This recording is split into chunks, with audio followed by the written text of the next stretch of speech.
The Bite Me podcast is coming right up, and it is brought to you every week right here on YouTube by Freedom Boats. It is the best shallow running boat on the water, and there is a model perfect for you. The Chiquita 14, the Eagle 16, the Patriot 18, the Commander 21, the beautiful Warrior like I have 23, or the big boy that runs so shallow, the General 26. Chet Moore and Pooty can customize it however you'd like, and there's a dealer near you, whether it's the Boatyard in Kemah or dealerships in San Antonio, Beaumont, Corpus Christi, Port O'Connor, Houston, and Aransas Pass. Freedom Boats or freedomboatsusa.com.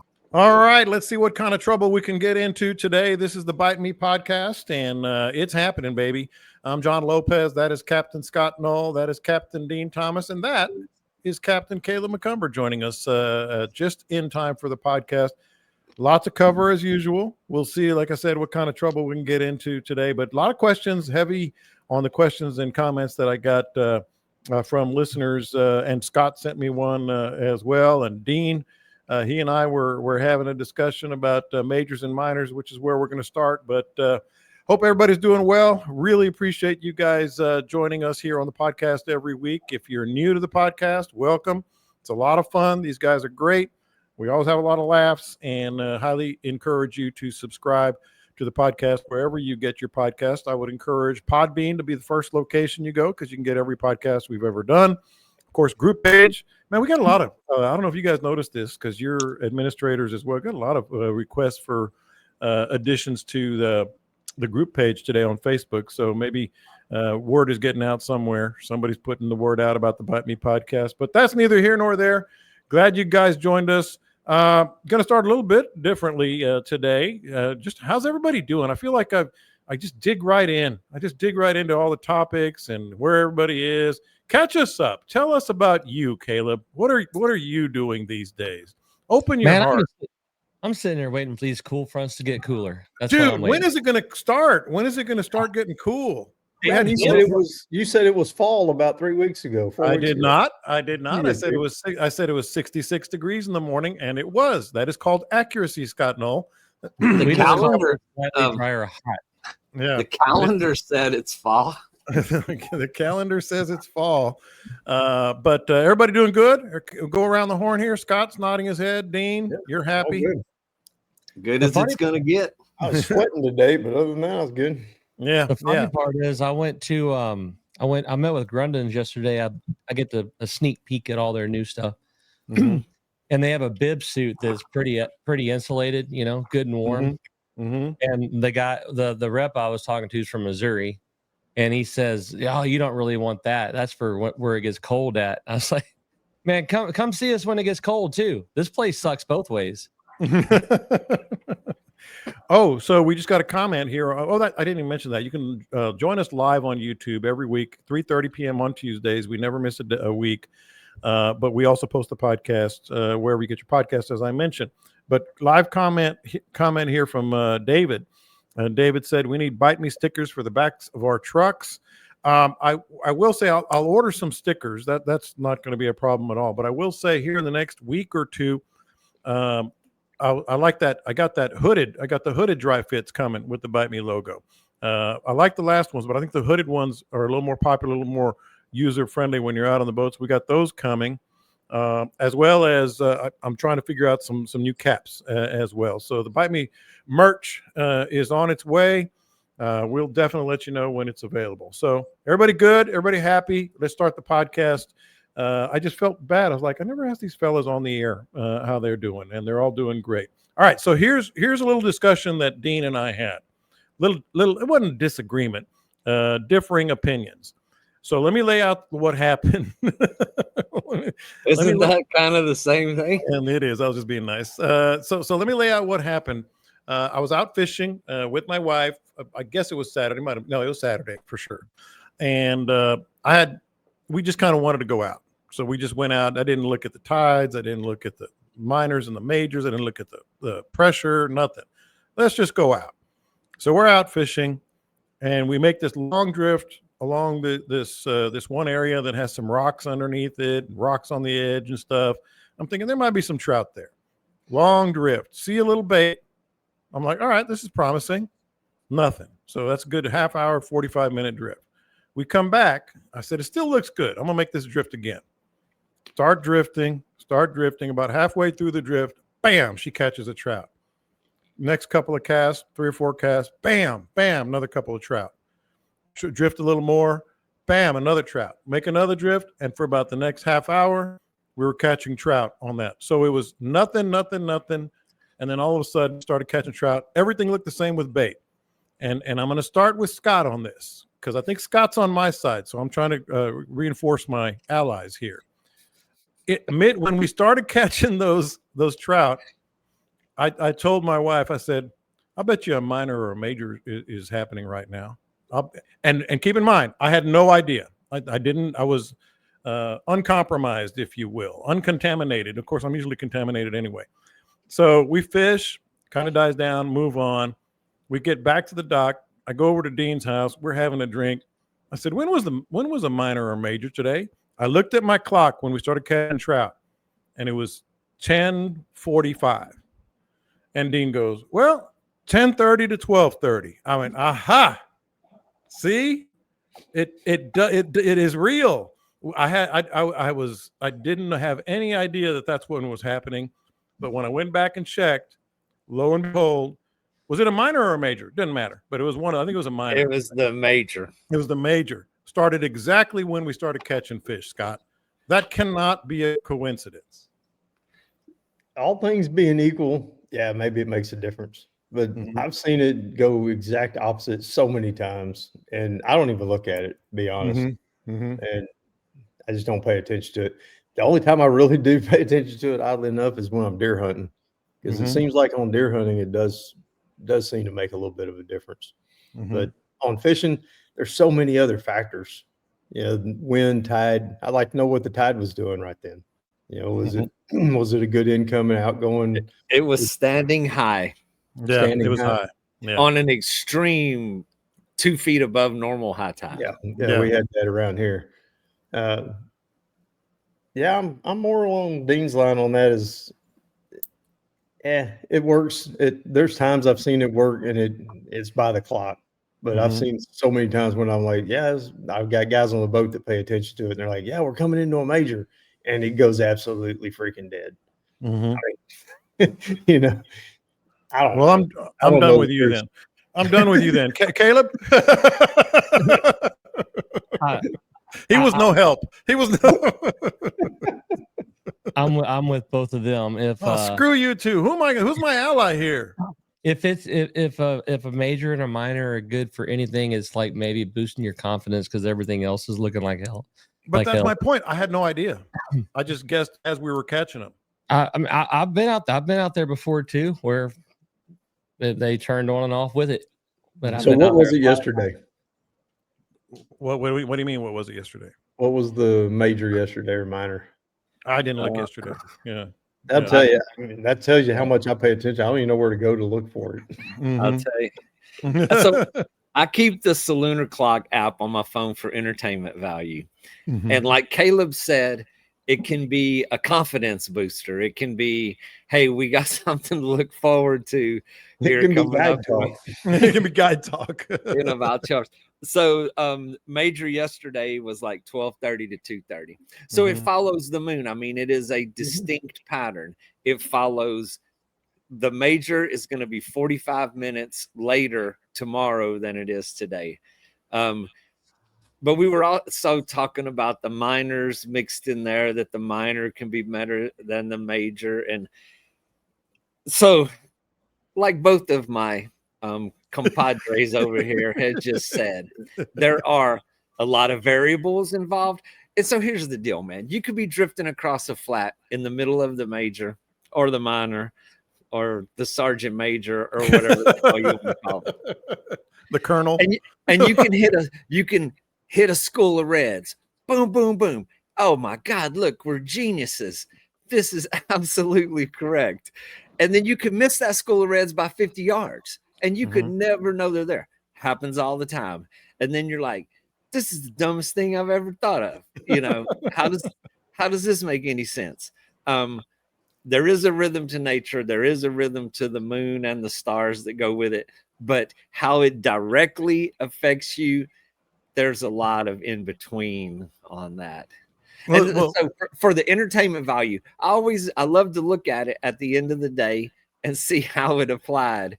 And it is beyond random and arbitrary on the actual results. but what you don't know, go ahead, Caleb. We need to come up with like a Caleb's bullshit section or something. The bullshit meter. Because I agree with everything Dean said there at the end of his statement. However, I really would like to see Dean sit down and go, you know what I'd like to do? I'm gonna look at the major and minor today and see how it looked back on the day as we were fishing. That crap. No, he doesn't. There's no way. Now he probably knows it didn't line up. Maybe he saw the moon rising and saw the moon overhead. He didn't go home and check and be like, Look, man, I enjoyed it. I come in, I break out my logbook, I sit down with a glass of brandy and a cigar and contemplate the day And a fedora. reflect. And a fedora. As I'm reflecting on the day. Yeah, a pipe. You got a pipe. You don't even have to sniff real hard to smell the bullshit. Now. He's got his pipe and a fedora, brandy. I keep a very detailed account of my fishing exploits. And look, go ahead. No, you don't. That's the end. Yesterday, that's why I was asking about yesterday. About 3:30, 4 o'clock, it turned on. Mm-hmm. Here we go. I'm on it. That was not the minor or the major. Yeah. Oh, okay. I see what you're saying. It went off. I mean, there was nothing. I mean, there was no bait.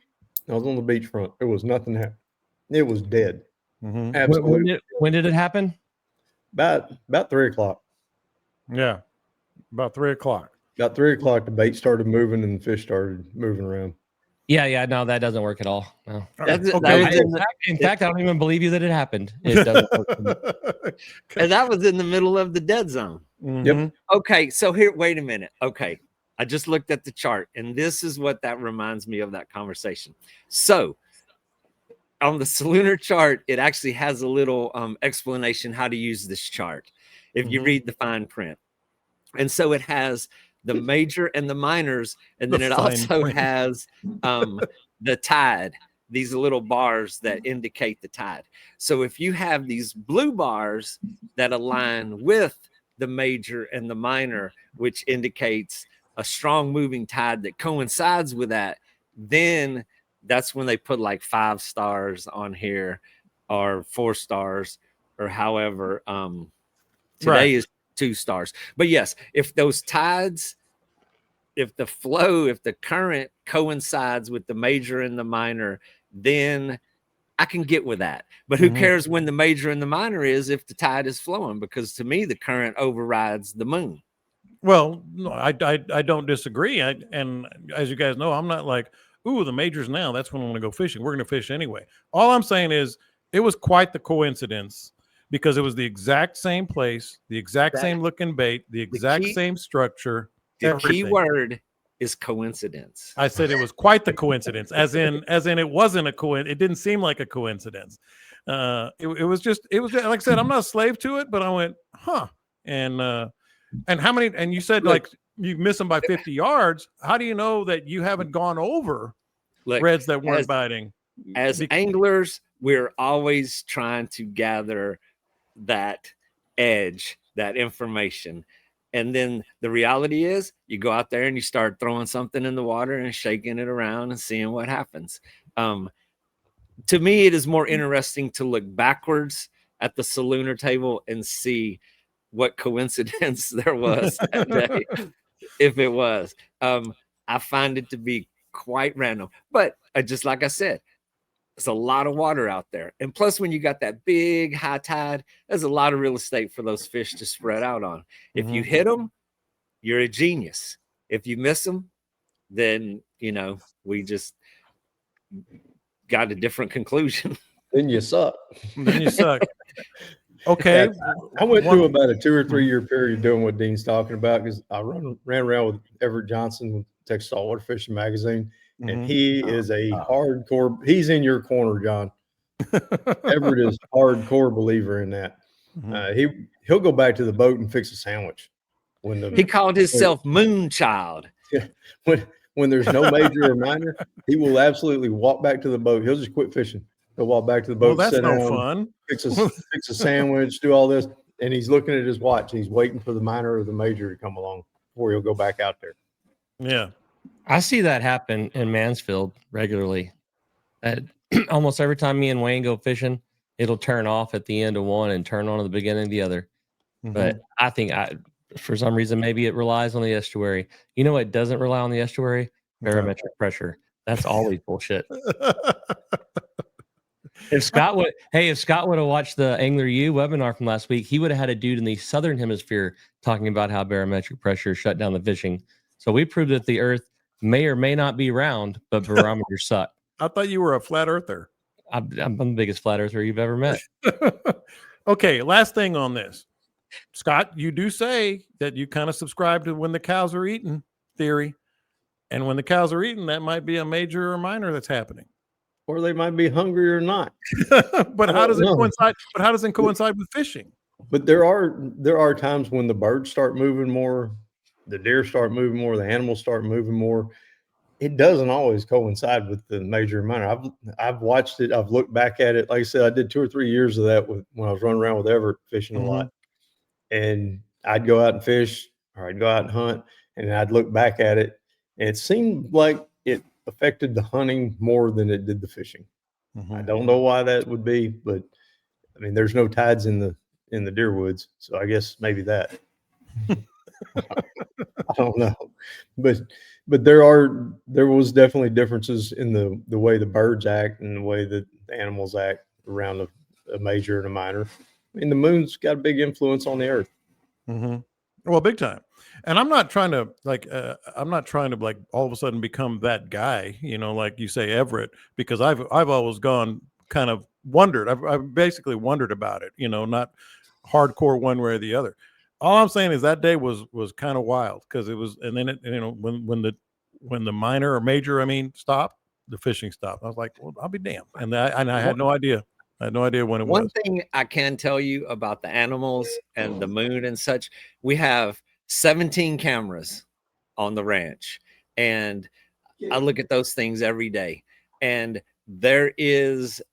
I've never really compared it to the Solunar table on how that rhythm works, but from new moon to full moon and bright skies and dark skies, there are times when those animals are moving in the middle of the day and you see nothing on the camera. And to have 17 cameras scattered out across that place, it gives you a very good indication of what's moving. It's not just a random sample of one corner of one feeder, and it's on corn feeders, it's on protein feeders, it's on trails. They are scattered everywhere. And on the dark moon versus the full moon, there is a lot of rhythm that changes their feeding patterns. And you can see those, you can't see the fish. So maybe the fish are just more mysterious because they are under the water. We need to put some cameras under the water. What if I told you that the moon is fake and it's just a CGI prop from NASA? Yeah. Well, birds aren't real, right? Yeah, birds aren't real either. Yeah, I remember that. All right. So it was just interesting to me, and I would be interested to see if Dean starts to keep a journal like he did the other one with all his deer animals and the 17 cameras. I'm going to have to get a pencil and a piece of paper first to start figuring it out. Like, oh, okay, it does jibe with everything. But I kind of skipped over what you guys been doing. Yeah, I know Dean had a trip to Houston for a couple of days, but you got trips coming up. Scott, you were out, you said yesterday. What's been happening? Well, for me, it was dead yesterday. I mean, just no bait, no nothing. All the people I talked to up and down the beachfront, nobody's really doing much. My guys had to leave, and no sooner did they have to leave than one of my buddies out there calls me up and says, "Hey, man, they're going off. It's crazy." It was about 4:30, 5 o'clock. So tell us about your thunderstorm adventure. Yeah, it had you surrounded. That was fun. Y'all were texting all about it, and I drove from Matagorda to Rockport and back, and I'm just watching it. I'm like, "Oh, Scott's over there. Scott's over there." Got up in the morning, was doing my thing, getting ready, and I always check the weather and check the radar and check all that. The winds were real light. Everything was good. We had one string of thunder showers that was from offshore about 10 miles up towards Seadrift, right between me and Dean, and it was all moving straight inland. And I was like, all right, that's cool. I met my guys. Everything's all good. That big storm you see over there, it's moving inland. We're good. We're gonna run north of the jetties and avoid it. And when it goes by, then we can run south. That damn thing got to the beach and hung a right and chased me all the way damn near to Matagorda. And finally, we just said, it kept looking like it was going to go inland, and it wouldn't. It just kept following me. And so finally, I said, all right, everybody got rain jackets. I told them to bring them because there was scattered shower chances. Yep. So we put the rain jackets on, spun around, and just went back into it. We're going in. We're going the hell in. with it. Because one of my buddies called me from the other side of it. He had done the same thing. He had been running from it, and he calls me and goes, hey, man, it's gorgeous on the backside of this thing. It's flat. It's really pretty. Yeah. And that thing turned into like a 10-mile wall of storm. When you sent that picture, I looked at the radar and I was like, there was no chance of turning back without getting hit. And it had that shelf cloud on the front end of it. That's why I kept watching. It had that funky looking shelf cloud. I was like, man, that's got a lot of wind in it. I've been through this. I have read this story. Yeah. And so luckily that part moved inland. It was over the bay. It wasn't on the beachfront. Most of what was on the beach was just a wall of gray that you could not see through. I mean, it was hard rain. It was pretty good rain. But then when it was over, it went glass. It was absolutely beautiful out there. I bet those guys were like, what the hell are we doing out here? They were fine. Now counter that with what I was doing with Jan. I was like, oh, this is going to be a good day. It's a Sunday morning. I said, let's just go explore. I was going to go way back in some areas that I really hadn't been in, and full tank of gas. I said, let's just go. And we pull out of the marina, and there's like this one cloud, pretty intimidating looking cloud, but it was just one shower. And she's like, nope. Like, not gonna happen. And I said, well, I think it's going this way, but we're going that way. I think we're just gonna be able to avoid it. And then I made my mistake. I said, the only worry is if it kind of builds from the back, a little bit, which happens. Then she goes, nope. I was like, damn it. Did she explain to you that the sports guy and the weatherman are always two different people, no matter what? And I texted Dean. I said, the frustrating thing, I said, all right, let's go back to the marina. Let's just sit there for a little bit. Let's let it pass. I promise you it's not, it's going to be fine. And it just hovered. Like, I don't know if y'all noticed that Sunday, it just like the wind died and it was just like there. And so we're sitting there 45 minutes. And I said, well, it's not moving. Nope. I was like, damn it. You've heard Mark Nichols on the podcast, and he's caught more fish and changed the fishing game like few others. Mark and DOA Lures have everything you need and want on the water. That's what we use. DOALures.com is the website. Of course, you got the classic DOA shrimp, but top waters as well. I'm a big fan of the PT7. You see us using that all the time. That is DOA. Get to a retailer near you. They are all over. Or go to DOALures.com and be sure to listen for Mark Nichols on this podcast. They have revolutionized the fishing industry, and they keep doing it. DOALures.com. So much fun, my exploratory trip there. I was already kicking around calling Caleb and saying, okay, tell me about the Matagorda jetties and how you get in and out of those now, because it changes down there. I hadn't been in and out of there in years. I was like, I may need to think about going to the Matagorda jetties and just coming on in, go hang out over there for a little bit. I think you'd been better off running the beachfront than crossing West Matagorda Bay, though. Yeah, probably. In the beachfront, the waves are in one direction. West Matagorda, they're bouncing around everywhere.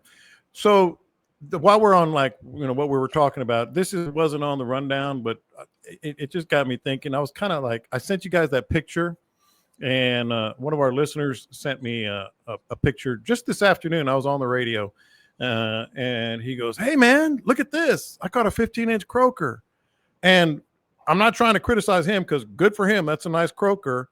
But I sent it to you guys. It kind of made me sad. It kind of made me sad because, I think I said something along the lines of, things that you wish some of the younger generation could experience, just once. Scott, I'm gonna start with you here because 15-inch croaker during the croaker run, as we used to call it, that was like middle. That was like a mid-level type croaker. Yeah, that was kind of normal. I mean, that's what we were shooting for, 15 to 18-inch croaker. Mm-hmm. I mean, we go out Texas City Dike on the fall croaker run, man. Go out there and sit all night, catch all you want, have a big old fish fry. But people won't believe it that we used to catch them on gold spoons all the time. Yep. And they hit just like redfish. And we catch big ones, 2, 3, 4 pounds. Wasn't that unusual. Good luck finding them today. I've had one in probably the last, 5, 6 years. I've had one that was over 12, 13 inches. Yeah. I had one, I think I talked about it on the podcast about 2 or 3 years ago now. That was probably pushing 20 inches. And I was like, holy moly, I haven't seen one of these in a long time. But it did get me thinking, like, and Caleb, you're younger, but you're not young. Things that you wish the younger generation could experience, that is probably not going to happen anymore unless some drastic things change. That croaker run, I feel like if someone could experience it, like you get time warped or whatever, time traveled to one of those, they'd be like, damn, we need to protect these croaker a little better. You know what I mean? Because it was unbelievable. Yeah, no, I've heard about it. I'm not old enough to know about it. I don't guess we weren't particularly looking for them. And I'm too young to really have anything that I wish other people could experience. There was a time in East Matagorda Bay whenever in the fall everybody had a chance at a 5 to 7 pound trout under the birds, and that didn't really seem like and when I say a chance, I mean you had a pretty good chance. Since the freeze that went away, but I don't know, man. I just live my glory days every day, John. You do. You're special is what you are. But I didn't know what. Go ahead, Dean. One that I have never delved into the science of to figure out where they went, but as a child, the blue crabs were everywhere. I mean, when you went to a pier, to a dock, blue crabs used to crawl on every pole. You could drift across the flats and you could dip crabs off of the grass beds with a dip net. I mean, they were everywhere. You could drop a chicken neck on a string anywhere in the water and go crabbing back in the day. And it has been, I don't know how many years since I have seen a blue crab on a piling, on a pole anywhere. Drifting the flats, I mean, we spend every single day drifting those grass beds. Rarely, as if never, see a blue crab anymore. Crab traps used to be scattered across the flats. Crabbers made a good living out there. They do not exist anymore. The crabs that they sell at the bait houses, the live crabs, are coming up in shrimp nets. Those are netted.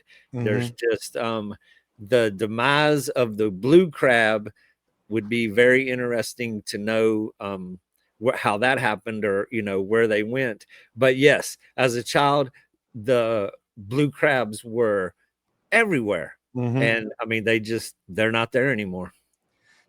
I got one, and you know it too, John. Grass in East Matagorda Bay. Yes. That was a special bay back when there was grass in it. I'm sorry, I reverted right into my hey, fishing's as good as it ever been. Open boat tomorrow. I had to reel my wrong program. I had to reel myself back in. But yeah, grass in East Matagorda Bay was awesome, and I just don't feel like that's going to happen again. At least not like it was. Yeah, I started fishing Matagorda. Well, as you know, mid to late '80s. With Patrick's dad, and it was unbelievable. And I'm sure both Scott and Caleb, Dean remember that too. We used to just, all through that grass. I mean, it was protected. Scott, the one I wanted to ask you about, and maybe this is just me because I haven't targeted them, I haven't come across them. But one thing that I've always that I thought of when I was texting you guys, I don't see as many sheephead as I used to. Is there a reason for that? I see thousands of sheep. Okay. Because I've never really targeted. Back in the day, we'd go down to Port Aransas or something with my dad, and they'd be all up in those little, grass flats and little everything. They're all over. I got sheepshead everywhere. Sheepshead and little puppy drum. You can go to those pilings on that long bridge that you run past every day down here, and there's a bunch in there. Oh yeah, they nibble on the barnacles and such on the poles. Yeah, I thought about that, like that it was probably just me. But does anything strike you wish people could experience, Scott? Gulf trout. Yeah. You know, I mean, me and my dad used to walk out on the North Jetty at Galveston, walk out to the boat cut, and every shrimp you threw in there, you caught a really nice Gulf trout. You know, 2, 3, 4 pound Gulf trout. And for those who don't know, no, it's not a sand trout. It is looks like a speckled trout without spots. Got the teeth, got everything. Looks exactly like one that just missed the printer. And they were literally everywhere. And they were at the nearshore rigs. They were all over the place. You know, you go out to the nearshore rigs and drop down like you're fishing for snapper, and you'd catch those Gulf trout. There was a lot of them. And so you know what's interesting about this conversation? Now that I sit here and think, as these guys talk, I think occasionally, how have we had the demise of so many species while others continue to thrive? Why isn't it across the board? I mean, I know that, of course, speckled trout aren't what they used to be. Redfish are stocked by the millions to sustain the redfish that we have. But, you know, why have certain species gone almost extinct or non-existent or very rare? I mean, you don't want to get that dramatic, while others continue to adapt. I don't know. Do they adapt? Why do they continue to thrive? Well, I mean, the croaker is real easy. Yeah. You know, they're putting all of them on bait hooks. The Gulf trout's always been a mystery to me, you know, how that happened.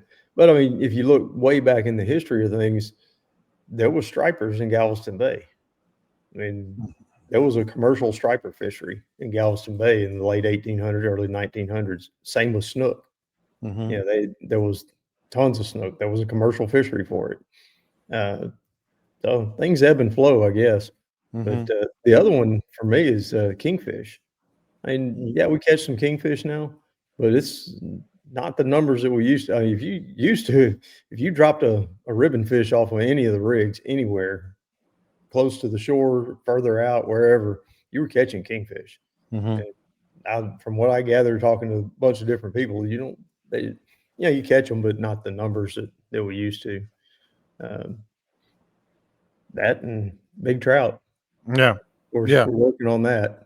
I think it's coming back. I think the big trout are coming back. I really do. Man, I tell you something. One of the weirdest things that I have seen in many, many years, I saw last week. Then we put the kayaks on the boat and we took them out, and we were in an area as we were paddling along, came across a super deep hole. I stuck my paddle down, could barely reach the bottom. It was like 7 or 8 feet hole in the middle of some flats. And it kind of looked like a washout behind an island where some currents or wind or storm may have washed out this deep hole, and somehow it kept it there. And so as we were slowly making our way through there, big gar started rolling on the surface, and I saw one and I was like, man, that was weird. I really wasn't sure. So I sat there, we waited. I actually passed through there after I saw 2 or 3, and I was like, I said, this needs more investigation. So we doubled back. It was Brett Thompson was with me, and as we went through there, we doubled back and we sat there for about 30 minutes or so, and just constantly 3 or 4 at a time, gar that were probably 3 feet long were just coming up and rolling on the surface, aggressively hitting on the surface. And I don't remember the last time I saw a gar anywhere in Redfish Bay, and there was just a giant pile of them. Just one of those interesting, weird things that if you hang around long enough, you never know what you'll run into. You want to see some gar, you get to Sabine. they're all over that place. So are they we got them over here. Yeah. Are channels and cuts, or you see them on the flats of the open bay? Usually at a cut into a drain, around a cut into a drain is where I always saw them. But it could be just coincidence. Yeah, I wanted to go out there with I wanted to go out there with some dead shrimp and catch one of those things. I was throwing at them with soft plastic, trying to get one. But They'll smoke a rattle trap. Will they? Oh yeah, rattle traps and crankbaits. A gar will annihilate that thing. Yeah. Oh well. You get over wanting to catch them real fast, Dean. Yeah. And then they're gone. They're absolutely gone. All right. So since we're on the kick of like a little nostalgia and historical stuff, how about I give you guys this quiz real quick? I was going to save it for next week. But let's see how well you know our bays. If I were a betting man, I don't know who I would go on with this one. Not Caleb, but either. Tell me if you know what this is, which bay this is. All right, Rene Robert Cavelier, LaSalle established Fort St. Louis in 1685. Most colonists later died, and then it grew into a major German immigrant port by the 1850s. It was Texas' second largest port before being destroyed by hurricane. Ding, All right, ding, Scott, ding, ding, Scott ding. was first.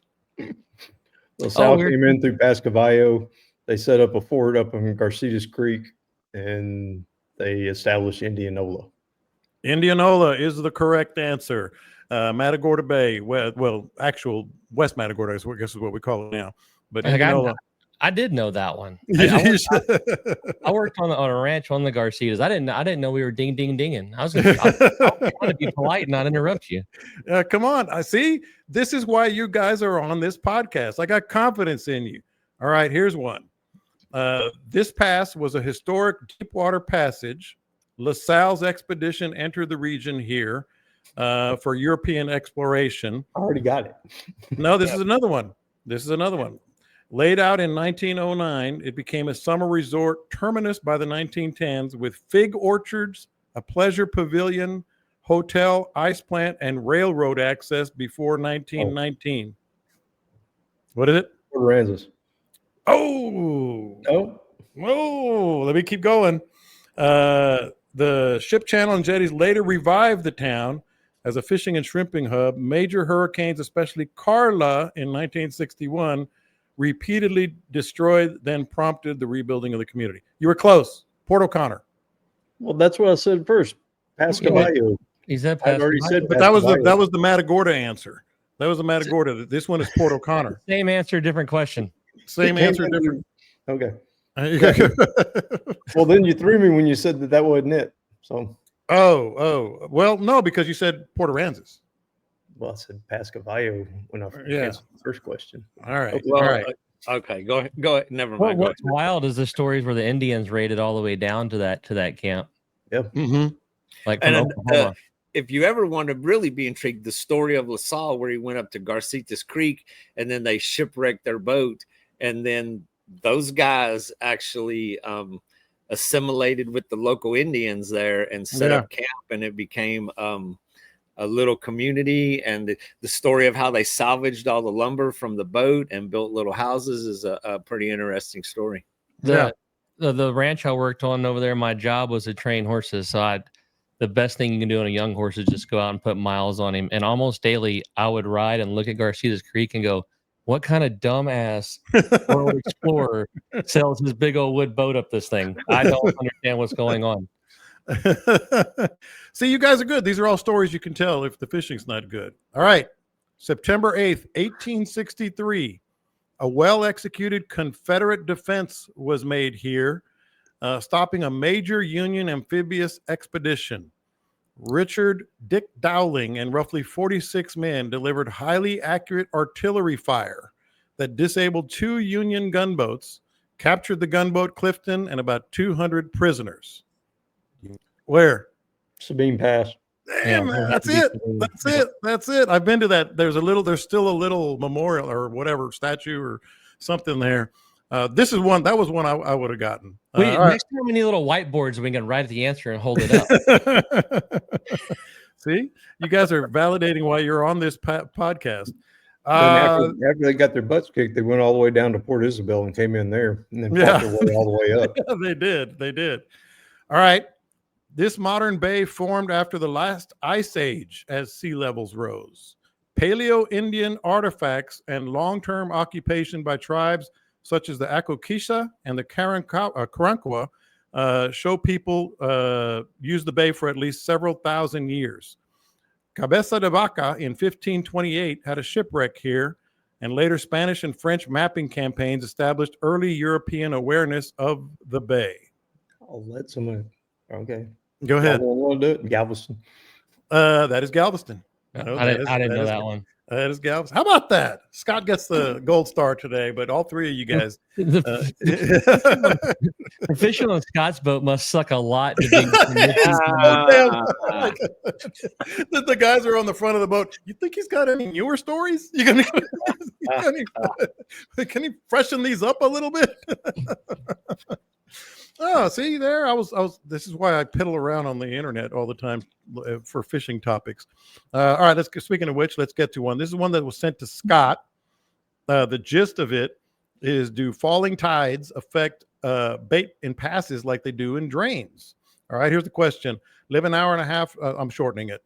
North of Austin. He gave us a lot of compliments, specifically Scott. We don't get to the coast very often. We'd like to. We're headed down in a couple of weeks for a 4-day weekend. We were there a few weeks ago surf fishing and saw massive amounts of mullet, but little luck catching game fish. We like the San Luis Pass area, and we'll be going there in 2 weeks. While we're there, the tides will be falling all morning and coming in the afternoon. Do the falling tides pull bait out through the pass like the drains do in the bay, or like they do in the drains, I guess is what he was saying. Trying to figure out the best way to set up for the tides. We'll be using cut bait and lures. Thank you for your help. Who wants to hop in on this?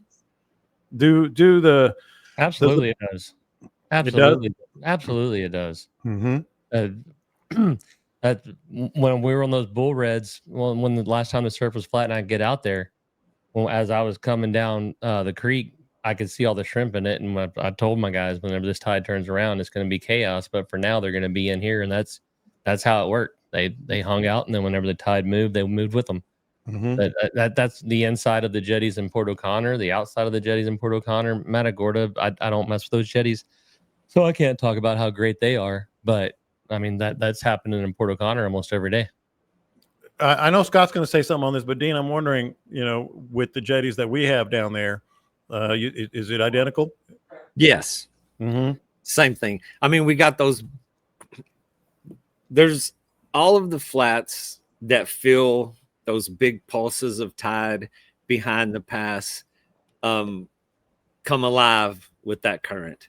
I mean, and even all the way to terminal flats, all the way to the intercoastal side of the bay, that channel is a straight line. I mean, when you're on terminal flats, if you look at the horizon, you could actually see the Gulf. It is a straight line. So as that current comes in, especially, it crashes right into those chain of islands, whether it's Hog Island, the islands around the terminal flats, those little chains, and those little chain of islands are actually man-made. There was a channel that kind of it's perpendicular to the current, so it's got all these little channels between them, and on an incoming tide, I mean, that's just a classic go-to spot. And even the old roadbed that's out there in the middle on a calm day when the wind isn't blowing, when the tide is flowing, I mean, you can see the current flowing across those rocks as far as that is from the pass.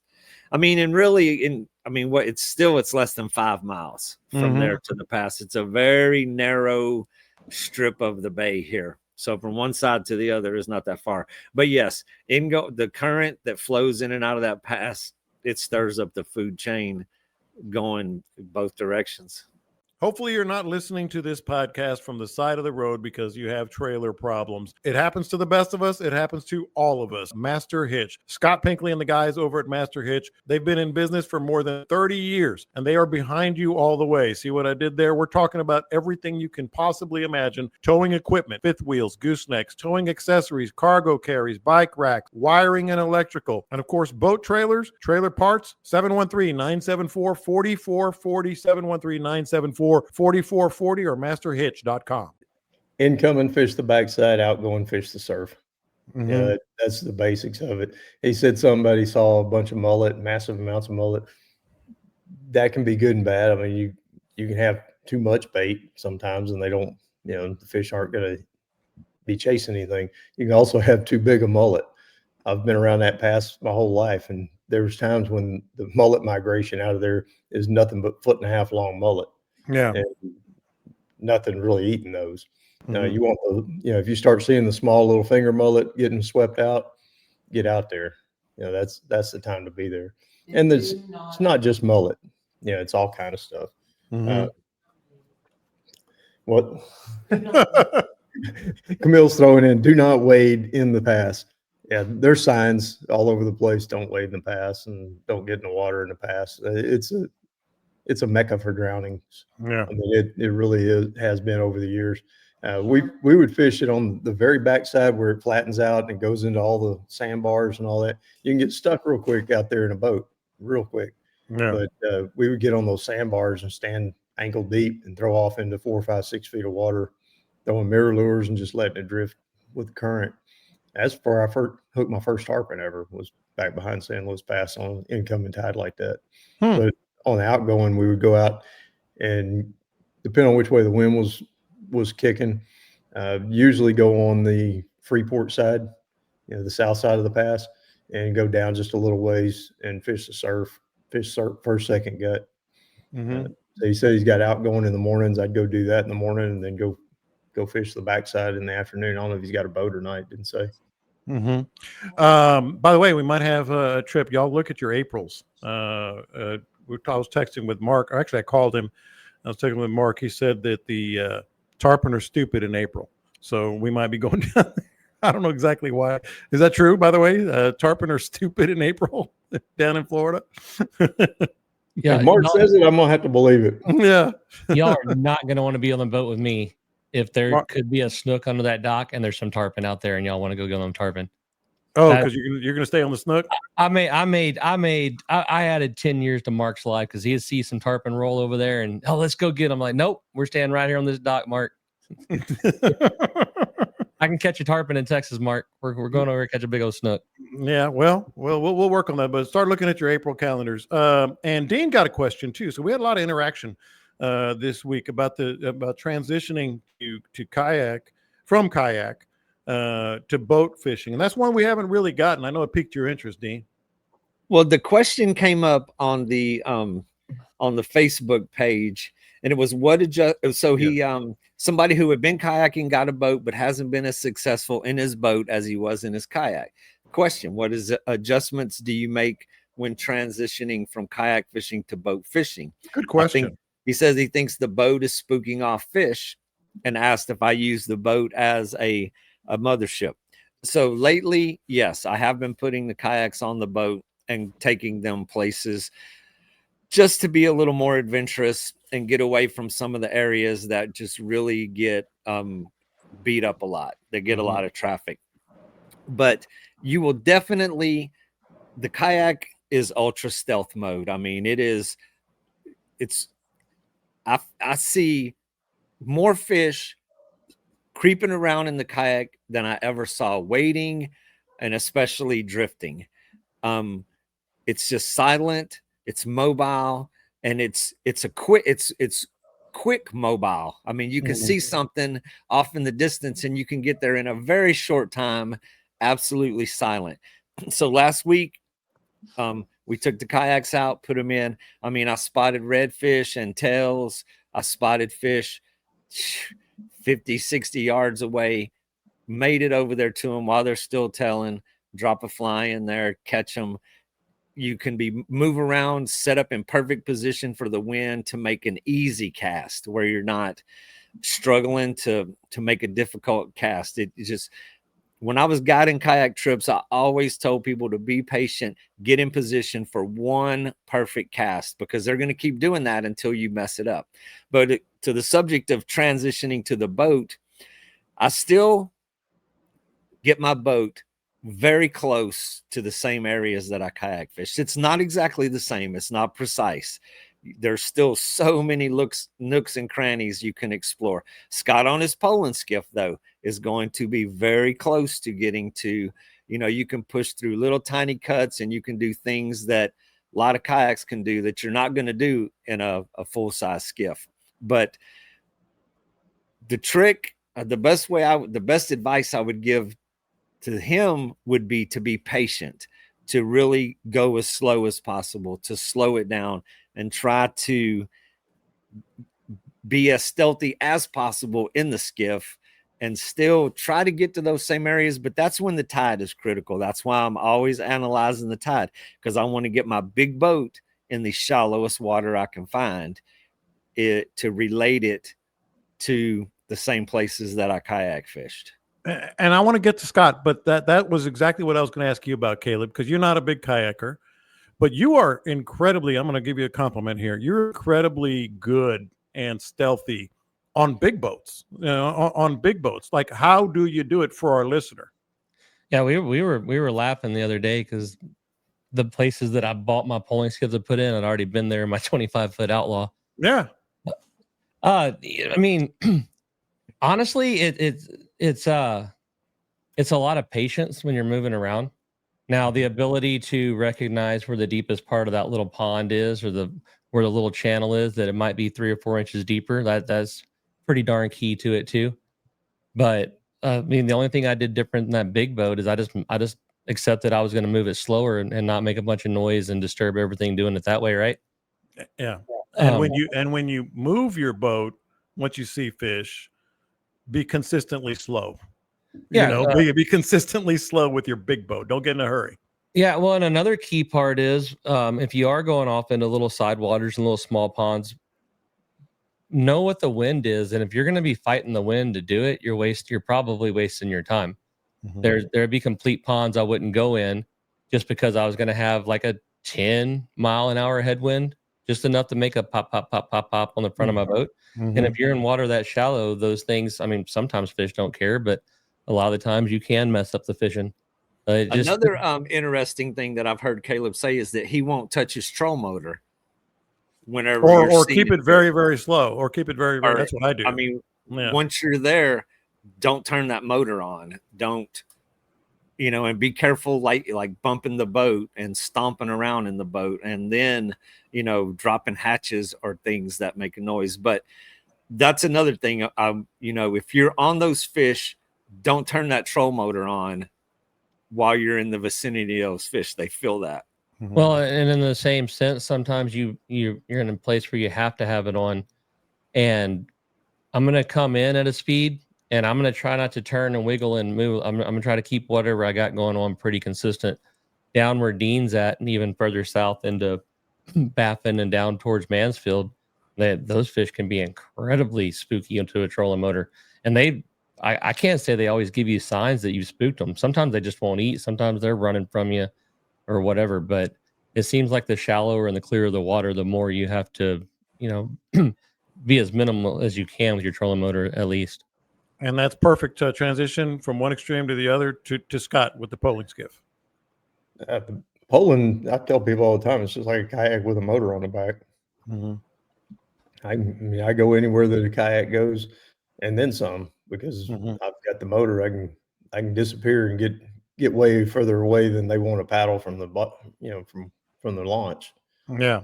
I can do the same things that kayaks do, floating around shallow, being quiet, but I can also explore a lot more. Mm-hmm. And I can have somebody on the front end. When I was doing the guiding on the kayaks, the most frustrating thing to me was I could see the fish, I could find the fish. I know Dean's experienced it. We've talked about it. Then you turn around and look to show your customers, and they ain't around. They're nowhere to be found. You told them, hey, stick with me. We're going to go check this area over here. We've got a bunch of fish in it. And then you look back and it's herding cats, man. They've disappeared on you. But I got them on the bow of the boat. It's just like guiding kayaks, except I got control of where they go. Mm-hmm. Well, yeah. The other thing that I've always had a hard time, and maybe you guys have the secret sauce, the answer to this. I've always had a hard time managing, more so in Matagorda, I guess, because I'm dealing with bigger waves more consistently. Is when you're drifting, that slap sometimes on the bottom of your boat, Caleb. I put like a drift sock on the front to kind of turn the boat so it doesn't slap it. I've tried a little bit of everything, but to me, it's just sometimes been unavoidable, and you're just like, well, I guess it's just going to be making that slapping noise the whole time. It's a consequence of hole design. Is the cat holes are the worst. The V bottoms are the best. I've sat and pondered because, man, I've spent hundreds of hours listening to that dang slap. Yeah. And I've pondered like getting a piece of pipe with like a piece of outdoor carpet on it where I can drop it off the front and knock the chop down coming into the tunnel.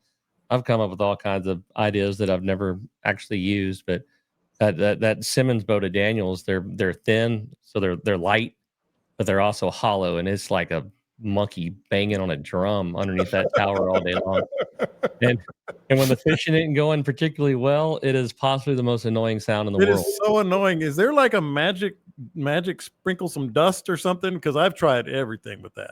Just fish downwind all day long. Doesn't matter where the fish are at. Just go downwind. Could be better. Yeah. All right. So before we get to what would Scott do, what would Caleb do, what would Dean do, I do want to get to one more topic here, since we're talking about being stealth and kayaking and all that. This was an question we got, or did I get this one? I forget. But anyway, how to break down a marsh. And the question is, with so many places to go in the marsh, and I can just visualize it myself. Some of those places that we go, whether it's Matagorda or down south or whatever, you get into this marsh area, you run in, and then you see all these little fingers of different things going everywhere. And I think that's what he's asking about. I'll start with you again, Caleb, on this one. Then I'll go to Dean, because I'm like, all right, which way now? Because you're in there, you're back, and then it just starts going in every direction. How do you read that? It'd be easier to talk about how to break down in a marsh. Not break down a marsh. break down in a marsh. Yeah. Man, it's a time of the year thing for me personally. It's a tide thing for me personally. If it's, we're getting up where it's starting to cool off. We're starting to get some big tides pushing back in there. A lot, and doesn't account for every lake on the coast, but a lot of them get hot and the fish kind of move out of them, move to deeper water and hang out in the summertime. And now the water temp in the Colorado River was 81 degrees on Friday morning. Mm-hmm. So it's starting to cool off some, starting to get those big tides. The water, I think the water was probably 3 or 4 inches over the docks at Matagorda Saturday. So we got some big tides coming in. I think they'll start climbing back up in there. So that being said, I'm probably going to look, in the front of the marsh complexes first if I go in there. With the idea of they climbed up in there with some cooler water and some tide. As the fall goes on, when we start getting the pushes and pulls and the bait and stuff, then those fish are very likely to start climbing on back where a lot of the grass and a lot of the bait, I guess the undisturbed bait, I don't know how you say it, but they just keep moving on back. So my first thing is just, time of year and what makes sense. Then if you're not looking at that, then go in and where's the bait at? What is the read the water like that. I'll move around. I'll look for pushes. I'll look for mud spots. I'll look for bait. But a lot of it is just where should they be? I start there, and then if I can find any clues, I'll move one way or the other. Yeah, Dean, that's what I was going to do on Sunday before I heard nope when she saw a cloud. I was just going to go back in some of those areas and just explore. And that's my answer, because I don't have the experience back there. But when you see all these marshes, let's say you're back in I don't know, pick a marsh, San Jose or South Bay or whatever. How do you read this looks best? Man, I mean, if you're dodging those storms, I always try to put a safety net at my back instead of in my face. Scott's little story from the beginning was just unfortunate because he got cut off from his escape route. But looking at, ours is so different. The flats are different than the marsh. The big expansive grass beds are just, you're going to end up in a lot more wide open spaces than little nooks and crannies and corners, especially in the skiff. If you're in the big boat, you're just not going to have places to tuck into and spend a lot of productive time. You'll go up in there and you'll spend a short amount of time there, but you're not going to, sit there and work it over for a while like you will in marshy type areas with passes that lead to back lakes and stuff like that. I kind of laughed when you went to Dean there. I was like, Dean hadn't been in a marsh since he's been with me kayaking in some of the tournaments. Yeah, I mean, it's just not his thing.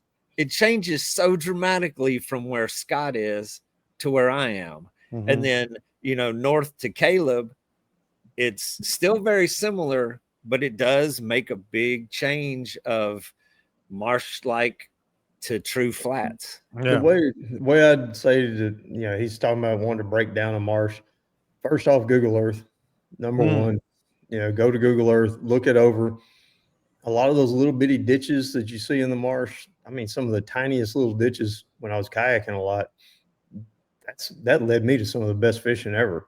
Yeah, I'd be driving along and around Galveston, see some little roadside ditch that had a little cut off of it. Go get on Google Earth. That was when Google Earth was really just first starting up. Yeah. And get on there and trace where that ditch went. And a lot of times it led to some lakes.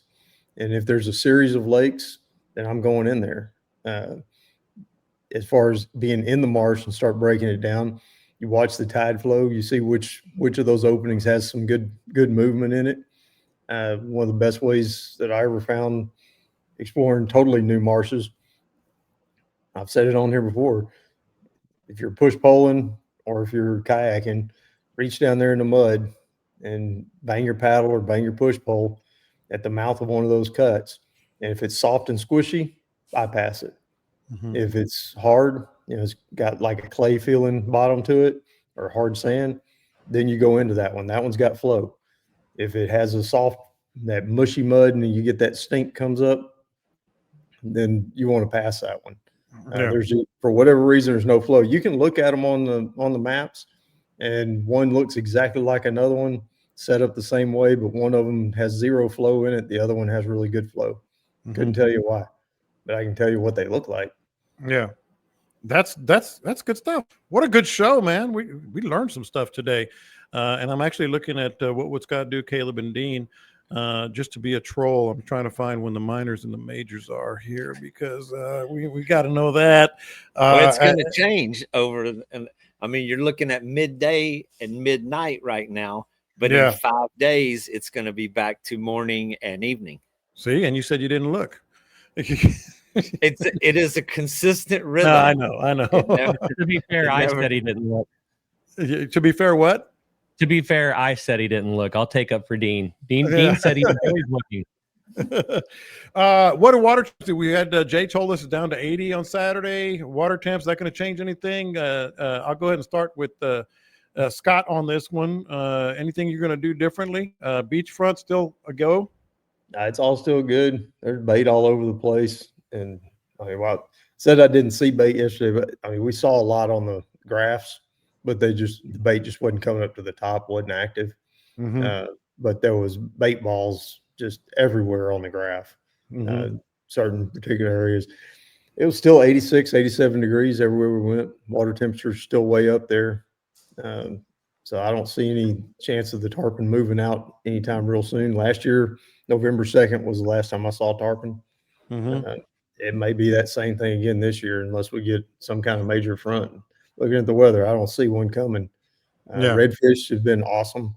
And I took a couple poling trips this week, just absolutely hammered on them. Had good schools, little pods, singles, you know, big tailing schools. It was fun. I caught a ton of black drum, little 3, 4, 5 pound black drum on soft plastics. I mean, just like redfish. Yeah, it happens. We were actually, the guy was actually sight casting black drum with a, just pitching to him and putting it right in front of them. And they were just smoking it. And it was not a major or a minor. Okay. Let's talk about taking your game to another level. Let's talk about Sawgrass rods. If you haven't heard, they're taking over the inshore, offshore, and fly rod game. Sawgrass rods, Collins Illich, the whole gang over there are going to make sure that you've got the right rod. We throw Sawgrass rods, and Sawgrass is the next level of rod. I'm telling you, when you order a Sawgrass rod, if you don't like what you ordered, return it. They'll pay for the shipping. That's the way it is, and that's the way you can trust Sawgrass rods, sawgrassrods.com. Dean, what's on your agenda? What are you looking at? You're going to catch a bunch of fish. Yeah, back at it tomorrow. after a couple of days off, but I mean the tide is still 1.5 feet above. It was the over normal. the docks. Oh yeah, I mean Yeah. I had concerns about pulling my boat out of the slip the day Yeah. before I left because it was touching the ceiling and the water was starting to slap at the bottom. So I mean that was extreme high tide. And just for an example, I mean it was at 2.7 on the scale. A normal high tide, a normal high tide where you can run all those sucks is at 1.7. So we were looking at easily a foot above an abnormally high tide. So it was kind of weird that these little low pressure and stuff created that. But now we're still at 2.0 and such, and not really dropping out much than that. So, I mean, we got the chance of a look. We had scattered showers, which are always good. Water temperatures cooling down. We're past the full moon, which is not my favorite. We'll see how that plays out. But I mean, starting tomorrow, I'm back at it for the next couple of days. Good deal. Caleb, what you got going on? Man, I was looking at that tide Saturday, and all I could think was all that water getting up in the grass and getting everything good and perky and ready That's for the what I was fall. thinking. Yeah. Yep. Looks like a pretty weekend to me. Go drift, wade, whatever you want to do. It's gonna be looks like bluebird skies, but hey, it's we're almost to the good stuff. So go enjoy the kind of good stuff right now. So the good stuff is even better. I'm gonna be fishing Galveston this weekend. I got a 4-day weekend. I'm gonna go down to see Roy and Gene Crush, obviously from Texas Boys Outdoors, and I think he might have even entered us in a tournament, but I don't know how serious we're going to take it just to go down there. Yeah, so that's going to be fun to get back on Galveston for a while. I'm going to be at Highland Park this weekend in Baytown at the Formula One boat races. If any Bite Me people want to see boats that go 120 straight and turn left at 75, we're going to be out there hanging out.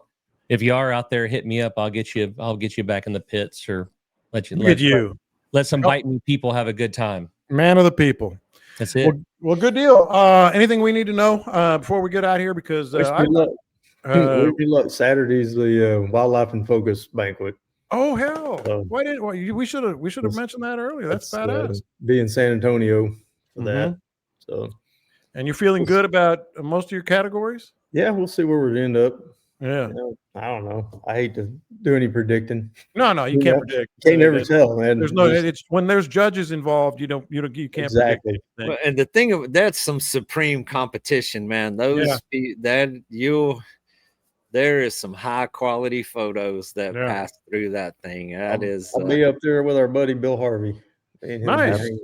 Nice. Well, we're all going to have stories next week. So that'll be good. I haven't fished Galveston in a minute. So I think last time was with Captain Mickey. But we'll have some fun. You got something, Caleb, it looks like? Nah, Scott and Larry are on Angler U tonight. And I told the masses they were going to talk about redfish and trout and tarpon and stuff. Scott and Larry are going to talk about tarpon for an hour and a half. In my absence, if anybody here would mind going to get in the chat and asking some redfish questions to keep it well rounded, I'd really appreciate you. All right, boys. Really good show, man. I enjoyed the knowledge imparted there. So appreciate it. We're going to have updates from all over the place by next Tuesday when we meet again. You guys have a great week, great weekend. Catch them up. We'll talk to you next time. Scott, would you say your photography contest could be won and lost in a flash?